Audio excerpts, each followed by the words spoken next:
Right, today I want to pay respect about Formula E and the best and the worst of season 10 that just concluded in London last weekend. First off, let's start with Jaguar. Honestly, their best season yet. Which for me is great because they're my favourite team. And honestly, congrats to Jaguar for winning the team's championship and the manufacturer's championship after there was a post-race penalty for Antonio Felix da Costa. Finally, after years of being the bridesmaid, Jaguar finally got to be the bride toward it and why.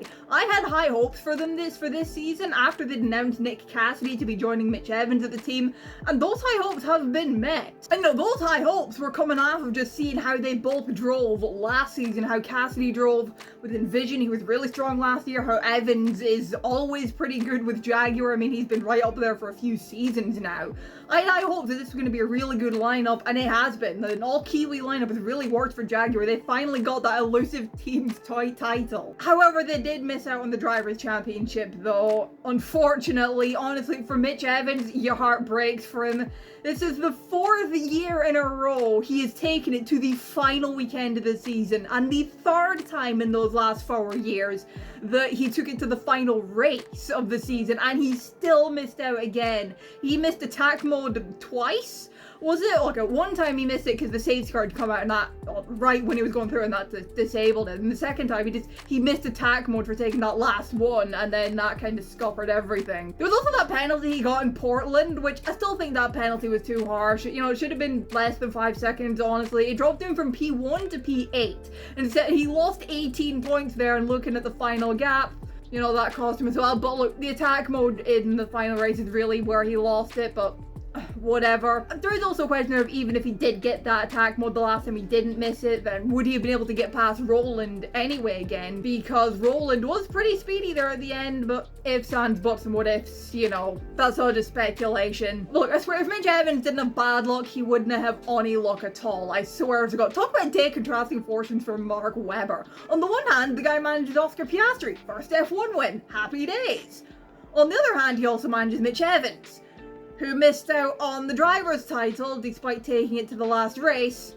Again. Nick Cassidy, again, your heart breaks for him. He was looking like the favourite for the championship for a while. He actually would have been the first person to actually beat Mitch Evans in the same team in Formula E, I think. I think Mitch Evans has always beaten his teammates before, no? In Formula E, that is. He really was in the pound seat for taking the championship until he got taken out in that final race through no fault of his own. There was also that mistake in Portland, which, okay, yeah, even if London had played out the exact same way, if he didn't make that mistake in Portland when he was leading and he'd actually gone on to take the win there, even if London played out the exact same, Cassidy, if I'm not mistaken, would be champion. But you know, he made that mistake. Evans missed attack mode. That's racing. That's how it works. Jaguar should have won both championships. They should have won the Drivers' Championship as well as the Team's Championship, but they didn't. They only won the Team's Championship. At least they got one of them. Finally. Maybe next year they can finally get a Drivers' Championship as well. Also, I heard an interesting stat earlier this year. I can't remember, it might have been one of the commentators I think that said it during a race, that the only OGs are still at Jaguar, the only like originals that have been there like the whole time since they joined in season 3 is James Barkley, the team principal, Mitch Evans, who has done his entire Formula E career with Jaguar, which has been their entire Formula E career, because both him and Jag joined for season 3, and then Mitch Evans' race engineer, Josep Roca, who, by the way, am I the only one who thinks that that guy sounds a little like Charles Leclerc's former engineer, Xavi Marcos? Seriously, here's a side-by-side. First of all, Xavi Marcos speaking, and then Josep Roca. If we can keep Bottas behind P1. And try original line, turn 7-8 for comparison. Original line, like the beginning of the race. Compared to Jags, very strong, rolling out of attack.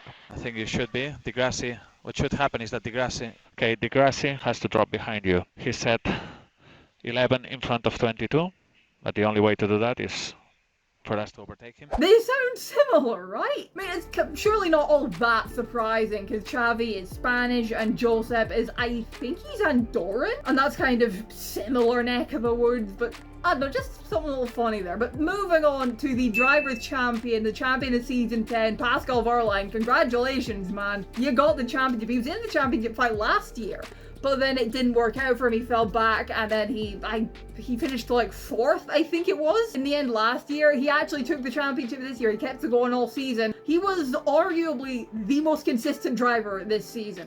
If he didn't have many podiums, he only had, I think, like 4 podiums across the season, 4 or 5 podiums. But when he wasn't finishing on the podium, he was like 4th or 5th. And as I kind of said in previous videos, as people have said before, other places, you want the bad days to be around about that 4th, 5th, 6th place, you know? Because that consistency is what matters, and that's what counts for winning a championship. It kept him in it right to the end, and it kept him in the place to win it in the end. And look, despite me saying that Jag should have won both championships, Pascal Wehrlein does deserve this championship, so congratulations, man. Meanwhile, Antonio Felix da Costa, honestly, losing that win in Misano sucks, but holy Christ, the man came alive later in the season. 3 wins in a row. He had 4 wins in 5 races.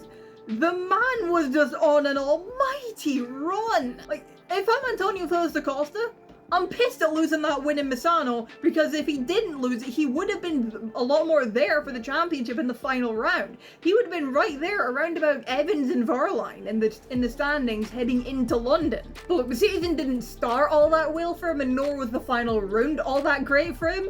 But at the end of the day, at the same time, overall, thanks to that insane run he went on, honestly, really good season for him. I think he is supposed to be happy about his season. And overall, and as well, I think is supposed to be quite happy about his season.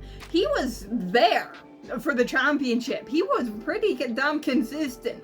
As a championship, I'm pretty sure he was leading the championship at one point, maybe. But he was up there in the championship fight for quite a while. It kind of fell away with that, well, with him like withdrawing from Portland. But before then, he was kind of thereabouts for the championship, which I didn't expect to see roll into the championship contender at any point this year, but then he was. But that kind of comes back to the saying, expect the unexpected in Formula E. And on a similar vein of expect the unexpected, I kind of expected Andretti to do a bit better than they were. They were a bit up and down. I had high hopes for Dennis coming into this season. He's the reigning champion. Of course, you would have good hopes for him, you know? He did have, I think, one of the most dominant wins ever in Formula E back in Diriyah, winning by, what was it, like 13 seconds or something wild like that? It was insane. But he also had the lows of, say, Monaco and Berlin. And then the last round of just deciding to try and collect as many penalties as he could. And like Norman Nato, overall, not brilliant. It wasn't a downright terrible season. It just wasn't brilliant. You know, he's out of a seat at the end of this season. You know, he's out now anyway. That second seat next to Jake. Formula E's equivalent of the Red Bull seat, it seems. But whatever. Andretti, up and down kind of season. Same can be said for McLaren, I think. They had the low moments. You know, Monaco really wasn't great for them. Tokyo wasn't great. The first race in Shanghai and Misano wasn't great. London wasn't brilliant for them. It wasn't down. Okay.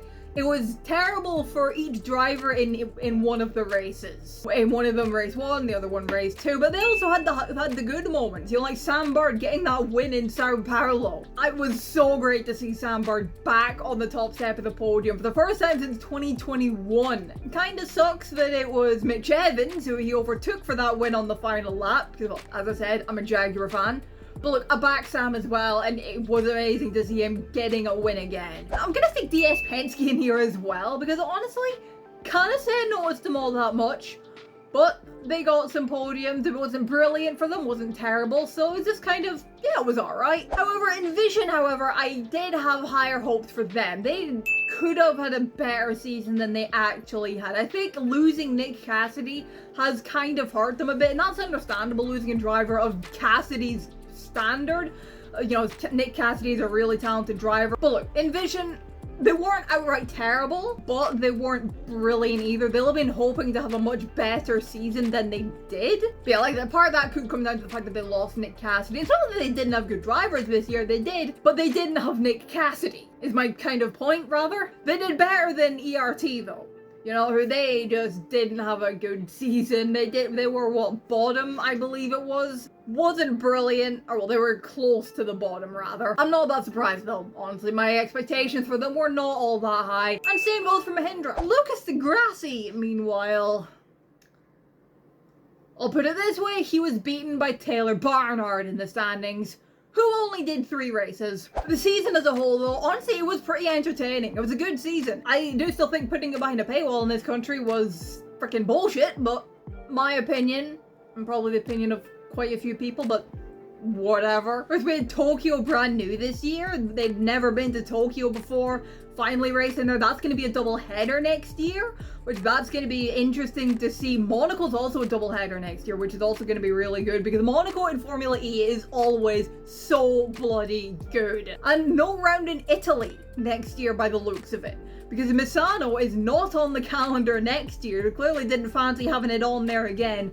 After this year, Misano was just wild with one of them Peloton style races, so yeah, that's always gonna be wild, I suppose. I think there's rumors of like Thailand maybe joining the calendar, because there is still one slot that's still to be confirmed, but we'll have to see what race that slot ends up being. It's in like April, I believe, is that slot, so we'll have to see what happens. But no, season 10, honestly, it's been quite good. I really enjoyed it. Some people had great seasons, like Jaguar up in the best, but then there's the teams like ERT and Mahindra who were down there at the bottom. You know, then there's also Porsche up there high. Oliver Rowland had a good year. Then there's just the people in the middle who's like, yeah, it wasn't all that bad, but it wasn't great, wasn't terrible, it's just there. And now it's a few months until the first race of season 11 in December. But no, I'm looking forward to it. It's gonna be good. What were your thoughts on Formula E season 10 though, on the 2024 season of the sport? Let me get your thoughts in the comments below. Drop a like if you enjoyed the video, subscribe if you're new around here. Thank you all so much for watching, and I will see you in the next video. Bye bye.